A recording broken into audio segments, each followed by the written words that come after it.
It's the final sprint to election day, so it's time to brush up on how voting works and answer your commonly asked questions so you know what to do on Saturday. Let's start with the basics. Where you need to go to cast your vote. Well, you can head to any polling place in your state or territory, normally located at schools, churches or community buildings. Every polling place will have the forms for your local candidates, even if you're outside your electorate. To find out where your closest voting centre is, just Google "Where to Vote AEC" and it'll take you to the Electoral Commission website. If you're travelling outside your state, you need to find a specific interstate polling booth on the AEC website. So next, what your options are if you can't vote on election day. At this stage, your options are running out. Postal voting has closed, but you can still vote before Saturday at certain pre-poll stations listed on the AEC website. Now, the question of what happens if you don't vote. Well, voting is compulsory in Australia, so if you don't vote, you'll be up for a $20 fine. And finally, we're still in the middle of a pandemic, so what happens if you have COVID on Saturday and are isolating? Well, for the first time ever, the Electoral Commission has started an emergency telephone voting service. You'll have to prove you have coronavirus by showing a positive COVID test, either a PCR or a RAT. And first, you need to register your results on the AEC website and then follow the steps.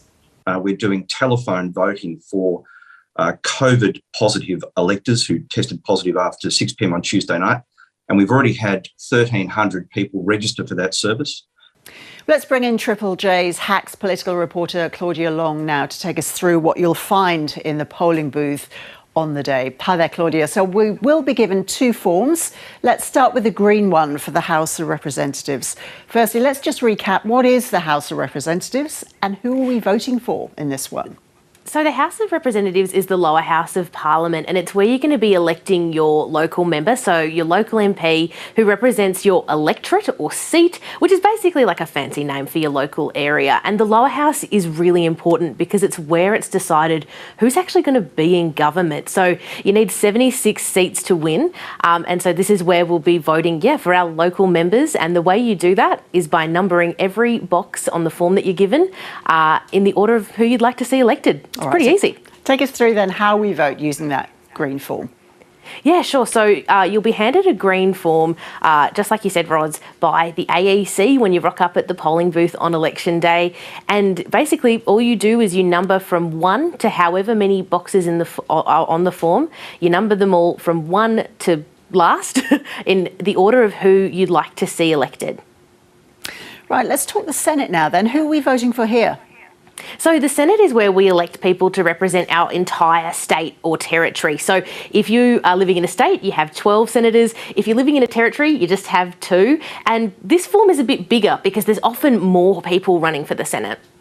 It is a little more complicated, isn't it? So what are our options here? You have a few options, which is great if you love voting.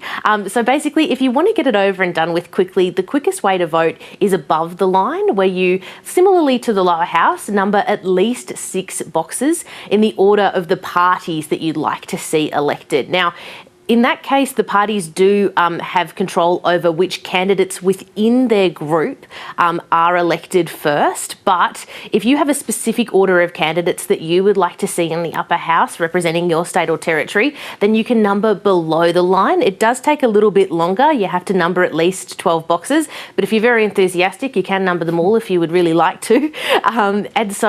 That takes a little bit longer, but you can, I guess, have your own specific order of which candidates you would like to see in the Senate. So you could number somebody 1 from one party, then 2 from another, then 3 back to that same party you numbered earlier. It's really all in your hands. Okay, and how do these forms relate to preferences then, Claudia? Why do we have preferences?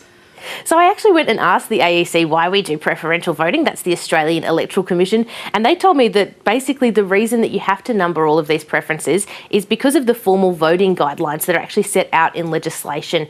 And so what your preferences are is it's basically your vote. So, you'll put your first preference next to somebody, but if they don't win and they're knocked out of the race, then your vote will be redirected to your second preference.